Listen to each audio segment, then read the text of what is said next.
Good morning, everybody.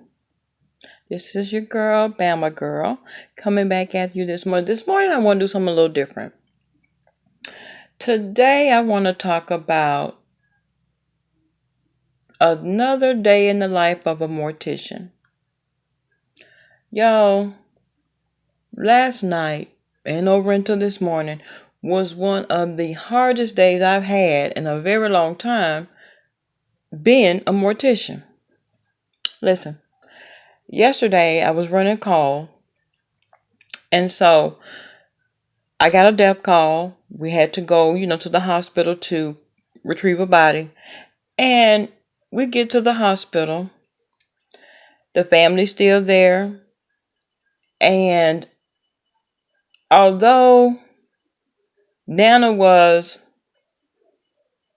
she had lived every year that had been promised to her, the family was very, very distraught. And it's understandable. It's understandable now. One thing about it, I can definitely empathize. Now, one thing about our family has been blessed with longevity. Everybody that passes away, and I thank God, but everybody that passes away is 94 and older, right? So I empathize. I don't know personally. We've only had one person to pass away, unexpectedly, number one, and it shook the foundation of our family. So I understand what they were going through. And clearly Nana was the glue. You have those matriarchs and patriarchs that are just the glue of the family. And without them, the family unit will fall apart. Well, this was a case such as that. And we got there to get her. They didn't want to leave the room so that we could, put her on our bed. So we had a time with that. The hospital ended up having to call security. They didn't understand why the funeral home couldn't remove. They wanted to see every step of everything that was going on. So by the time security came, got them calmed down, out of the room, we then put her on our removal bed. And as soon as we walk out the room, getting ready to go to the elevator, now mind you, it was almost 20 people out there. It was a huge family. And on the way to the elevator, not only are they fussing and arguing with security, then they start to fuss and argue with themselves. And we oftentimes hear, but we see, all the time, but people oftentimes hear about how people don't come together until there's a death in the family. People hooping the house already. We haven't even. Now listen, I haven't put not the first ounce of embalming solution in the woman, and y'all already arguing and fussing about this, that, thing, and the other. Oh, honey, Nana's still warm. She's not even cold yet. And y'all about to tear these people hospital up because of things that have been going on in the family, what Nana said about this and that. Listen, this is not the time nor the place for that. And I'm trying to explain that to them. Security is trying to explain that to them. But they're hurt, number one.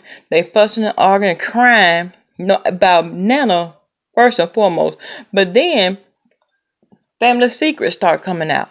Now, remind you, it only took us about 12 minutes to get Nana on the cot, down the hall to the elevator, and to our van. This family had discussed all the business because they were in the elevator with us. They had discussed all the business. It was us. It was us. There's two of us. It was me, my attendee, the patient. The decedent. 1, 2, 3. 3 of her sons, 4 daughters in the elevator. Now, we were in the elevator, the transport patient elevator. We were going down to the van, honey. They discussed every single thing that was. I had a major headache. I didn't even want to hear anymore. So we get outside to the van.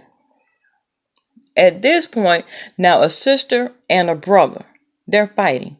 Physically fighting. It done went beyond fussing. And I was telling my test, I said, listen, let's hurry up, get her in the van, because they can't touch our body. They can't touch it. Yes, they love them, but now we've taken possession of the body, so it's ours until the duration.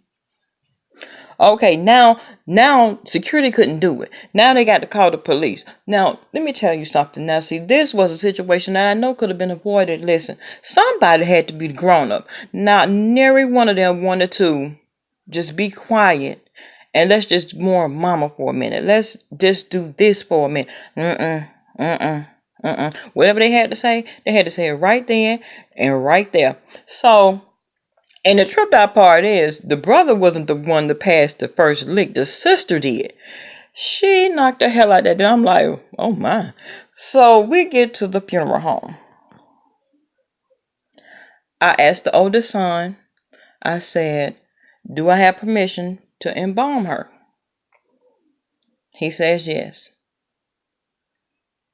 Now, generally, me being the mortician, me being the funeral director, I'm going to speak with the one that's the next of kin, which her husband had already passed away, but it was her son. And he was also the one that was paying for it.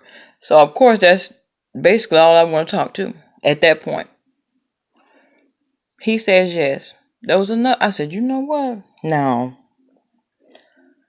Let us get now. This is one of those families. Yes, they were very close knit because, like I said, their mother was the glue. So everybody wanted to have a say, and I'm like, well, hold on, because at this time it was about 8:30 last night. Now, by the time we got the body, and see me, if I'm going to embalm a body, I like to embalm it fresh. It's the easiest process. So now they hooping and hollering and arguing about that. I said, now you know what? Not only has this been a trying situation, and I told my attendee, I said, listen now, in the morning, which is this morning, we're going to go and sit down with this family.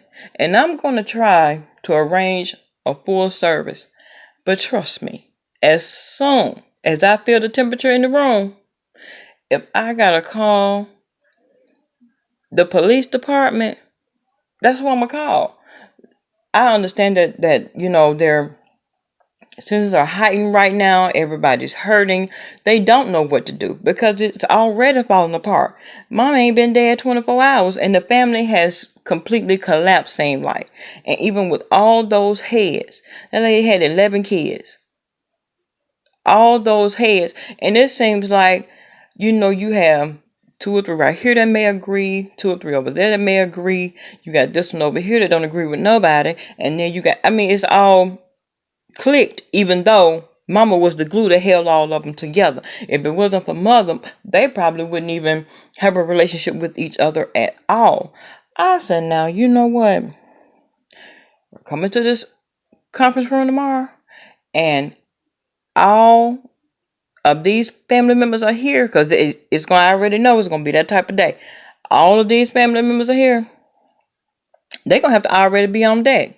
And of course, we know we deal with a lot of the state troopers that come out and do lead our processionals and this and that. So that's what I'm going to have to do. Number one, I don't want to have to take the pistol in the conference room because I'm scared for my life. I don't want to have to do that.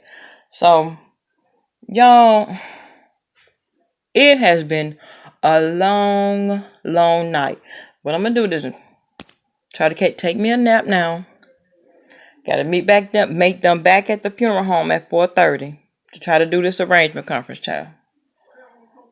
I will definitely keep you all updated. This case right here, every day is a different case. Every day. And everybody like to see all the glitz and the glamour, child. But if you only knew, only a mortician could know exactly what I'm talking about.